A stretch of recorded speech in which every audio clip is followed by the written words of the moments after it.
Well, in case you did forget what it was like being a Bristol City fan, well, welcome back to new season. That is exactly what it's like. Pain, frustration, missed opportunity, all of those words could be used to describe that away performance at Hull City and that result as well in the end.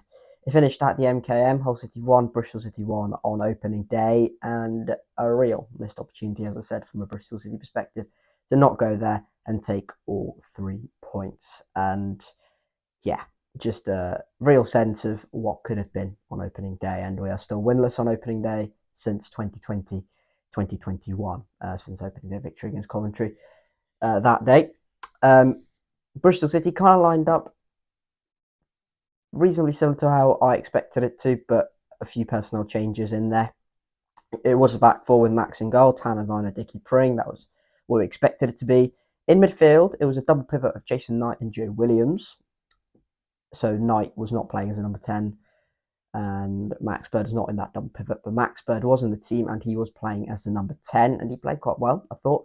On the right hand side of the three off the front, it was Mark Sykes, and off the left, it was Ants Mehmeti, and it was Sinclair Armstrong who got the cut, who made the cut in that number 9 position.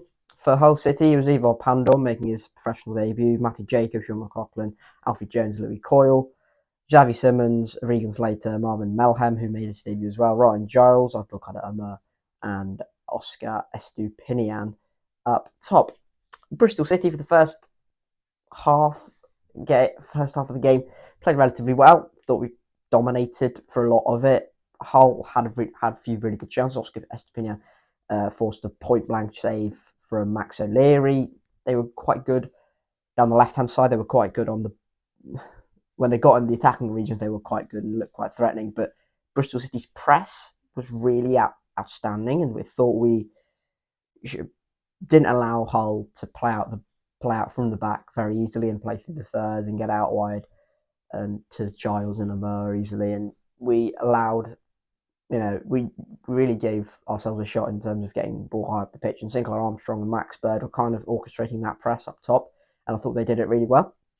And I thought Sinclair Armstrong, that is one of his massive strengths, his ability to run, and his energy is massive, and that was on show today to a large extent, and it was good to see that. And he played really well for the whole game, and his press in the first half was excellent alongside Max Bird, who obviously showed some decent qualities on the ball, and he did get on it as well.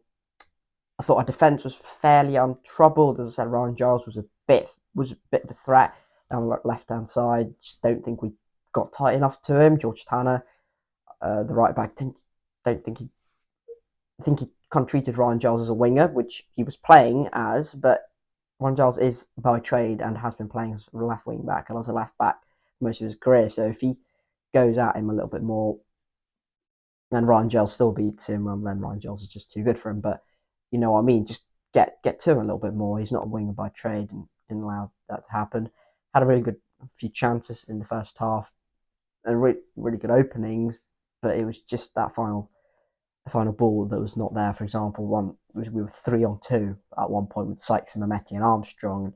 Armstrong laid it off to Sykes, and then we tried to work it, and then Jason Knight then drags the ball out of play for a goal kick. It's those sort of positions where you get into and you're going, show that ruthlessness, show that cutting edge you've got, and we just didn't show that in abundance in the first half at all. First 15 of the second half, no changes at half time.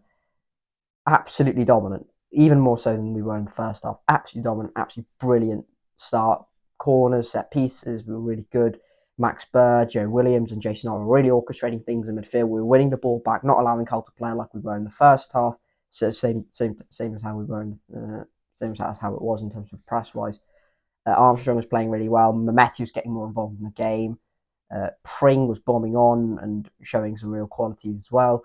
And you could see those patterns of play that we've been working on, kind of playing through the thirds and trying to get the ball out wide and the bylines and cutbacks into the box. And that was kind of working.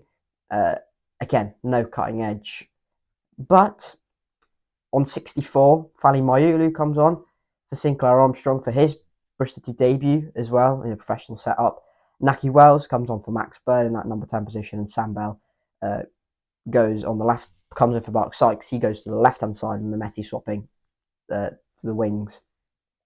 And Naki Wells and Mayulu really made a difference in the game. And just as at that point on the 70-minute mark, you're going, are we going to do this? And then Hull slowly get back into the game as well. And you're going, oh, just don't concede, because Liam Miller at that point had replaced Ryan Giles, and he looked a bit of a threat, and so did Will Jarvis, who replaced Regan Slater. And you're just going, don't concede, a point away from home, clean sheet, not a bad result. But then finally Mayulu does something unbelievable on his debut, gets the ball, picks it up.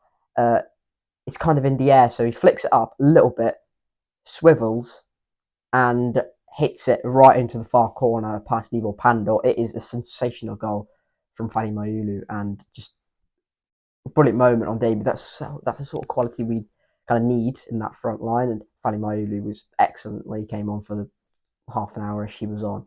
Excellent, I thought. Brilliant from him, and he was a real nuisance as well in terms of running in behind, similar to Armstrong, but in a little bit of a different way, because he's a bit more built and he's a bit more.